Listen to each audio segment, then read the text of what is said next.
Welcome to the Strong Life Coach podcast, where we speak life, coach life, write life, and lead life. Today, I'm joined in the podcast studio by Joseph Warren. Joseph, welcome to the show. Thanks for having me. I'm excited about us talking. I know you and we connected. I think we're like 3 months into our friendship and knowing one another. Yeah. And I know you're committed, and really, I think even in preparing this podcast, we said, you know what, we got to call this one the Devoted to Development, because that's what you are and who I know you to be. Yeah. So I'm just really excited about us talking. Before we jump into the questions, I want people to know who you are and a little bit about your biography. So I'm going to go through that now. Joseph Warren is a co-owner and financial planner at Financial Planning HQ, where he works to inspire his clients to visualize and create the future they desire. He completed a bachelor's degree in biochemistry from Schreiner University. Joseph has served as the treasurer, vice president of membership, and vice president of education for his local Toastmasters club. During his downtime, he enjoys playing the piano, running, and reading, as well as discussing science fiction and personal development books. One of his passions is serving the community. It's displayed by serving with the blinded veterans and grant writing for Broken Warriors Angels. Again, excited to be able to have you on the podcast and to discuss a little bit about your journey. Yeah, awesome. All right, so the first question I have for you. So you have this unique experience with graduate school. Yes. Tell us about your time at UCLA. All right, where do I start? Well, I think when I first joined graduate school, I joined because I didn't really know what I wanted to do. I think when you're young, a lot of times you don't know what you want to do. Right. So I just gravitated towards what I was good at, and I was good at organic chemistry. Which is a unique thing to be good at, I think. I mean, I don't know. I don't know many people who are good at organic chemistry. Yeah. But yes, okay. So I was like, okay, well, I'll be an organic chemist. Mm-hmm. So I went and I applied to a bunch of schools. UCLA has a very good program, and I got accepted with a full ride scholarship to UCLA. Nice. And I hated it. I was in taking the classes. I was in the lab, and I just really didn't like it. I like being around people, I found, and it was just I was spending all day in the lab.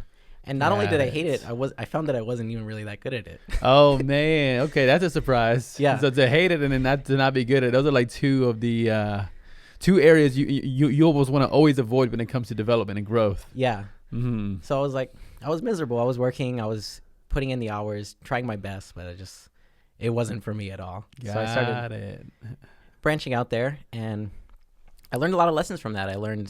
I think if I could go back in time, if I could give myself advice, I would say, ask someone who's actually doing what you're doing. Maybe try it out first. Yes. Or ask someone who's actually doing what you're doing before you jump headfirst into the pond. Gotcha. Okay. I mean, I think that's a great lesson for anybody, because sometimes we see people doing something, and from the outside looking in, it's our nature, right, to look at somebody else and say, oh, the grass is greener on the other side. Yeah. And go, oh, it would be so nice to be that person and to be with them, to be like them, to do what they do.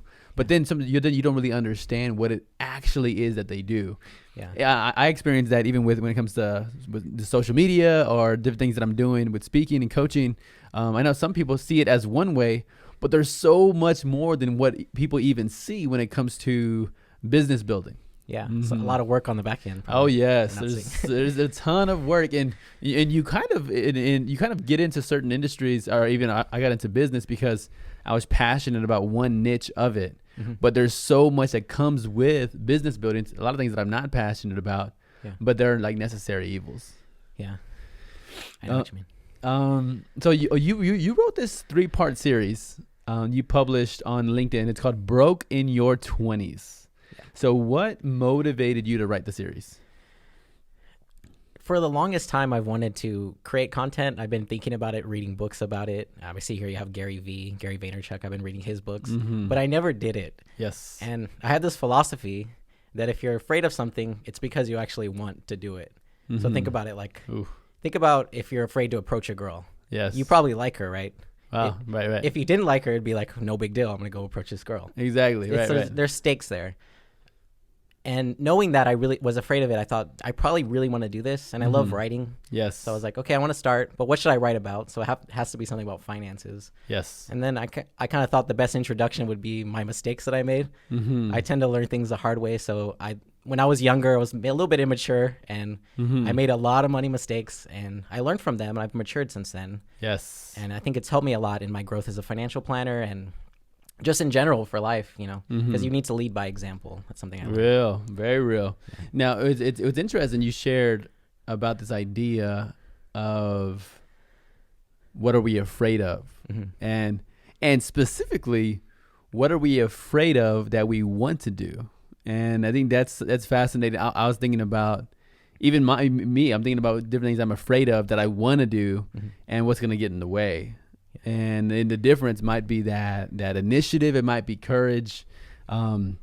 But that's awesome. So you completed the 3-part series, and I love the emphasis that you did, which is broken your 20s, because everybody relates to struggle, right? Struggle is universal. Yeah. And while we all have different nuances of struggle, everybody relates to a hard time, a hardship, difficulty, challenge, insult. We've all been there in that space. So it's great. Again, I think I benefited from that series. What inspired you to get into financial planning in the first place? Well, partially the experience of being broke and kind of knowing what that's like. Yes. That helped a little bit. Well, I found myself when I came back from Los Angeles. I write a little bit in the story. I was running out of money when I was in Los Angeles. I quit without having a financial plan or anything in place. So I was kind of learning the financial lessons by the School of Hard Knocks. Yes. And I survived for a while, and then I made it back home. And from there, I kind of was trying to figure out what I wanted to do. I was reading a lot of like personal development books, trying to figure out what I wanted to do. And my dad had a business set up already, or he was an insurance agent with MetLife. So he said, "Hey, try it out. If you like it, you can stick around. If not, you can do something else."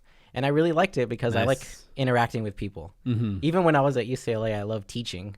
Yes. I didn't like being in the lab all day, being cooped up all day. That's not my personality. It didn't fit me. Got you. Yeah. So then your dad, he was at MetLife. So people who don't know what MetLife is or don't know what that was, you use a phrase MetLife and an agent. Yeah. So what was he doing, and then what did you get involved in doing in that organization? Well, he was, I guess, a financial advisor is what I would term it. We were more sales focused than we are back then. So now we're more consultative and trying to help people achieve their goals, which isn't really a product. If you think of a product like life insurance, it's different from saying, I want to help you achieve this goal. That's what we were doing back then. And he kind of showed me the ropes. I was blessed to have my dad teaching me that. So yes. Okay. So then that gave you what you were looking for with the people piece, because there's a lot of people components to being an agent. Yeah, it did. It was a lot of working with people. It was all commission. So it was like the sky's the limit. But at the same time, if you weren't producing, you don't make any money. And I remember my dad got me, he wanted me to be tough, so he got me doing cold calling the first time. Okay. Yeah. How did that go? I like it. It's harder for me. It's harder to actually talk to people I know than it is complete strangers. I don't really care what complete strangers think. Okay. There we go. Yeah. So one detail that I think will maybe forever stick with me about that LinkedIn series you wrote was you talked about receiving a $30,000 commission check. Yes. So to talk about the experience, talk about what happened. I mean, that's a lot of money for anybody to receive at any time. Yeah. So talk about that experience. Well, that was very early in my career, probably 1 year or 2 years in. And I still had a lot of learning to do. Yes. I think the saying is, a fool and his money soon part ways. Ooh. Okay. I see. So if you're listening, that's one of those quotes you got to take down and hold on to. So say it one more time. A fool and his money soon part ways. Ooh. Okay. I like it. All right. So go ahead. And I received the money, and I didn't really have a vision for what I wanted. I was kind of like, I didn't know what to do with the money. So I just did what I saw. I guess what you see on the media. I just spent it all. I was kind of like boosting up my lifestyle, pretending to be someone I wasn't actually. I think I was trying to put forth this persona like, oh, I'm super rich. Yep. And in doing that, it wasn't fun. It was just kind of like, looking back on it, it kind of makes me cringe a little bit. I feel bad. But I learned a lot of great lessons just about being yourself, and really money. I think I've heard something recently, like money reveals who you are. Yes. So you need to use your money as a tool to build yourself up, not something that's, building like a mask or a wall between you and other people. Got it. Okay. Yeah. And right. I remember in the series you describe like the stakes, the high dollar stakes, and I don't know, I think you put a figure in there, like $700, something like that, on a dinner. Wagyu beef or Kobe beef or something. Sure. And so you have this moment, and while to your point, like understanding what wisdom is in spending, so that when we have money, I know some people, I imagine some people don't have money, so they're not exposed to that kind of money, but it's so integral to develop our character. Yeah. So that when we're exposed, and if we're exposed to more money, then we know what to do and how to handle it, how to navigate it, to own our money, not let our money own us. I love that. Yeah. The character wasn't there. It wasn't there at that point in time. I was still too immature, and you need to build up your character, your space, and then you can know what to do with the money. That's right. And it's right. And it works with everything, right? So I believe fundamentally, if you build your character right, then you're prepared to build your relationships right. You're prepared to take care of money right. You're prepared to take on more responsibility if the character is on point. Yeah, definitely. Mm-hmm. So you're somebody who again, I describe as devoted to development. Yeah. One area of your development is with Toastmasters. So tell me about that one. Tell me about your experience, or how about this? How did you get involved with Toastmasters? It was it's one of those things when I was coming back from Los Angeles, I was trying to figure out what I wanted to do. Mm-hmm. I had always wanted to join. I had looked it up online, did all the research, read all the books on public speaking, but I hadn't done it yet. So I knew, because I was kind of afraid to do it, that I wanted to do it. Yes. And I went around, and the first club I went to was Business and Professional Toastmasters here in San Antonio. Mm-hmm. And I just fell in love with the club. It's a good group of people. Gotcha. And you could kind of feel that it was about lifting each other up, making each other better. And and there we go. You're over here giving speeches, and you're getting opportunities to speak in a variety of different settings. Mm-hmm. I know from this conversation I've had with you, you've so you have a wedding coming up this year, 2020. My brother is getting married, and I'm going to be speaking at the wedding. That's right, officiating the ceremony. So that's a beautiful experience related to speaking. And again, what Toastmasters is all about, building that communication gift. Yeah, definitely. Then you had this other opportunity. It was over with the. It was you were talking about, wasn't it the Oasis? Yeah, it was Oasis. Yeah, and you were talking about. I knew you told me the story. Mm-hmm. Remind me. Okay. Who was I talking? Was I talking in Toastmasters or outside Toastmasters? It was somebody in Toastmasters that gave you an opportunity at Oasis. Oh yeah. One of my mentors in Toastmasters said there was a financial planner who was speaking at Oasis who was basically selling. Yes. He was using it as an opportunity to sell. And he was disgusted by that. He told me, Oh man. You need to go apply for that job. I want you to go speak there. Because I know you won't do that. I know you'll try to, provide value. Yes. And that was good. That got me outside my comfort zone. Mm-hmm. Definitely. Yes. Yeah. And it reminded me of this. My buddy Jeff says this phrase. He goes, "People love to buy, but they hate to be sold." Exactly. And I think that's the disgust that you describe your mentor felt with the other financial planner who was speaking at Oasis. So yeah, sometimes people, sometimes people's mistakes are opportunities for everybody else, because they do such a job that is not so great. Yeah, and it can really lift you up. That's true. So what would you say has been the most memorable part of being in Toastmasters? There's so much. I think it's hard not to think of my first speech. I remember they once said a joke that my first speech should have been titled Okay. And they always tell me I'm the most improved because I started off not too good at public speaking. I don't think the confidence was there. Got it. And over time the confidence grew. But one time I remember I gave a speech that wasn't that good, and I knew I could have done better. And one of my mentors came up to me afterward and said, "Joseph, I know you can do better than that." And and for me that was just like a turning point. I was like, what else in my life can I do better? Where am I kind of doing enough just to get by? Yes. And that's one thing I'll always remember. What would you say has helped you grow the most from being in Toastmasters? Like, if there was maybe 2 or 3 keys that made this really help, maybe the top 3 that really helped you the most grow as a communicator. Yeah. I think one is being a good listener first. So it's so common for people to just want to talk your ear off and just talk and talk. But with that, I learned how to listen very well. Sure. And that's helped me with, I think, a lot with my communication skills. Yes. And confidence for me, because like I said, I started off up there hemming and hawing. Mm-hmm. I tend to put myself way outside my comfort zone. Sometimes I overshoot, and I was up there, just like, I forgot what to say, like blanking. Mm-hmm. And confidence, it helped me a lot with that. Just going through that a few times it humbled me, but it also helped me to be like, what if I can do this, I can get better. That's right. Yeah. That's right. I love it. I love the idea of building your wings on the way down. Yeah. I love the idea of doing it afraid, and I think you embodied that with your approach to development and your approach to Toastmasters, your approach to speaking, which is there's fear there, but I'm gonna do it anyway. Yeah. And I appreciate that about you. So you in your biography, it mentions that you're an avid reader, especially self-development books. You describe it as an addiction, an addiction to trying to get better. What would you say was your genesis moments in self-development books?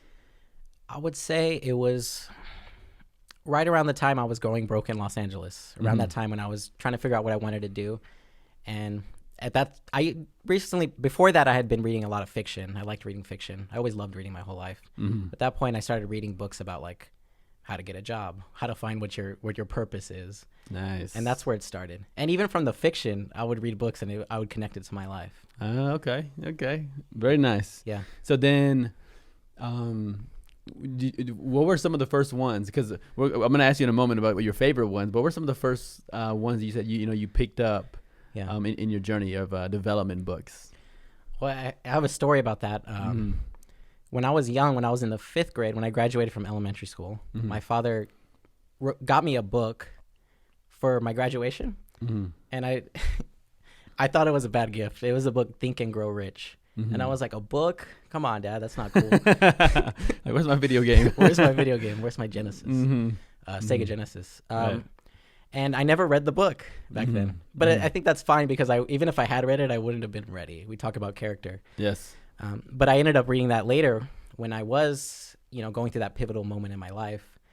And it helped me a lot with kind of like forming a vision for what I wanted out of life. Yes. Thinking like, who do I want to be in the future? What am I working towards? That's right. Think and Grow Rich. So it's a classic. So it was you were exposed to it, but then didn't read it when you just finished 5th grade. Yeah. But then you came back to it. Okay.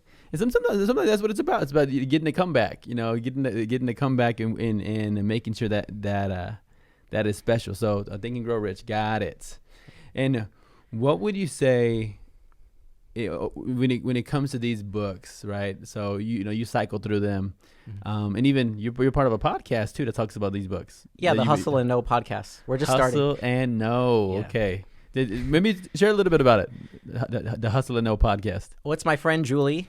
She's a little bit younger than me. She starts it. She's the boss. And what we do is we get together. We discuss personal development books like Think and Grow Rich. Yes. And we discuss what our main takeaways were, what we're going to apply, and then we follow up later and see, did we actually apply any of this to our lives? Nice. I like it. I love that. So I'm gonna circle back, and I'm gonna ask you in a moment about your favorite maybe 3 self-development books in a moment. But before that, I want to hear more about you have a drive to serve veterans in need. Tell me about that. Well, I've been doing a lot of volunteering, and the one that really I felt for was I met a good friend who had an interesting story, and he helps blinded veterans, and just his story was very inspirational to me. He became blind, and he was very depressed, and he kind of talked about how that was like, imagine losing your sight. It's kind of scary, very scary. And now he's a comedian around town. Wow. So he went from be that low point to being able to do that, and it just inspired me to. These are people who, I'm not a veteran, but these are people who made the ultimate sacrifice for our country. Sure. And whether you agree with the war or not, I think you should support the veterans because they're volunteering to go to war. And they're volunteering to put themselves in harm's way to help us. Yes. I love it. I think it's admirable. I think it's something that it's about you that I think I appreciate and respect your pursuits of giving back to the community in that way and finding, because there are potentially endless opportunities to give.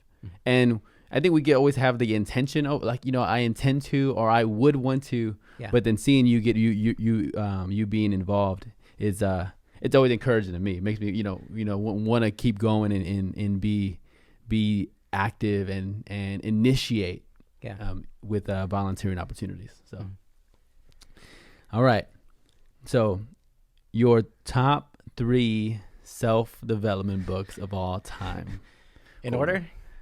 Sure. Why don't we do 3, 2, 1? 3, 2, 1. Yeah, third best, second best, and then your absolute best. Okay. I think third best of the ones I've read. I haven't read. Right. Of the ones I've read that I remember is Grit by Angela Duckworth. Okay. And that book really got me started on growing good habits. Mm-hmm. That's what it teaches about consistency, just little action every day. Yes. A lot of times people it's around the New Year's. A lot of times people will start a resolution. They'll be like, I want to run a marathon. And then they'll go out there and just like run until they're burnt out and then they'll give up. Yeah, right. You don't want to do that. You want to start with just little actions. Start small and gradually over time compounding. There'll be a compound effect and you'll get to where you want to go. Nice. So grit is and it's about the secret to success being not being talented, not being smart, but really just not giving up. Yes. In anything you do. I liked it. Okay. Grit by Angela Duckworth. Okay, that's your number 3. All right, what's number 2? I gotta go with Think and Grow Rich because that's kind of what got me in. That's the OG. Right. What got me started. Okay, and then maybe we'll steal the line from your other podcast. Yeah. So what was your big takeaway from Think and Grow Rich? It got me visualizing about what I wanted in the future. So it got me thinking like, what do I want from the future, and what am I gonna do to get there? Mm-hmm. So I think there's 2 steps to it. Yes. If you've heard of The Secret, I think it was more like just think about it, it'll happen. Think about cheesecake. Mm-hmm. There'll be a cheesecake on the table. Mm-hmm. Doesn't work that way. Right. With this one, it says you have to take action. What are you actually going to sacrifice? What are you going to do to get there? Mm-hmm. So I like it. Got it. Okay. So, I mean, it's fascinating to the podcast with a financial planner and to talk to you and for you to share about your dreams. And because you're involved in the process of helping other people with their financial goals and dreams and ambitions. So how does that work for you? Like when it comes to your goals and dreams, like what do you dream about doing? Like what are your dreams and goals for your financial, situation? Yeah. For my own financial situation, man, my dream car, Tesla. Tesla. There we go. Okay. I don't know. I planned this year. This year I wanted to, let me think. About 5 years from now, I want to have, I got lost. It's okay. You're good. I want to get to $1 million. I forgot the date that I have. I think it's like 2025. Okay. And that's going to be a pretty ambitious savings goal. Let's go. So I'll have to do a lot of stuff. Okay. I love it. Yeah. So just visualizing that, verbalizing it, speaking it out. Okay. And then you're taking the action behind it. Yeah. Okay. I love it. And then, okay, number 1. So we have number 3 was the Grit. Number 2, Think and Grow Rich, Napoleon Hill. Yeah. And then Angela Duckworth was the number 3. And then number one book of all time, self-development. Financial planner. It would be a financial planning book. The Richest Man in Babylon. Okay. George Clason. Yeah. All right. Take away from that one. Well, the lesson that I learned in financial planning and all the mistakes that I made was really about having integrity. Wow. And that just about practicing what you preach. Mm-hmm. And that book just showed me a clear way. It helped me get out of debt. It showed me a clear way of. Yeah, it's an awesome achievement. Out of debt. Yes. Yeah. Mm-hmm. And just show me, when you don't have money, I don't know if you've ever been there, but it's like really stressful. It's a horrible situation when you're like scared to check your accounts. And it helped me get away from that and sort of like take control of my money where it's something that lifts me up rather than something that's like makes me worried all the time. Yes. Right. What I hear is there's a difference between being burdened and then feeling like being burdened by the financial situation and then versus, being blessed or there's just completely different. There's stress and there's stress and worry that can come from finances, but then there's so much options and liberation that can come from finances as well. Yeah, that's true. So, Yes. So all right. So if you're tuning in, I think those are 3 books you're gonna want to grab. Let me see if I get a Grit, Think and Grow Rich, and then The Richest Man in Babylon. And what was the author of the third one again? George S. Clayson. George S. Clayson. Okay, love it.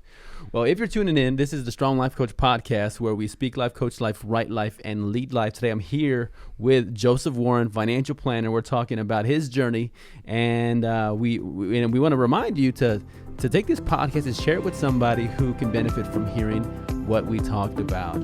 Get a chance to give it that 5-star rating on Apple Podcasts and leave us a comment. Let us know what you thought about what we discussed. Thank you very much for tuning in, and thank you, Joseph, for joining. Thank you.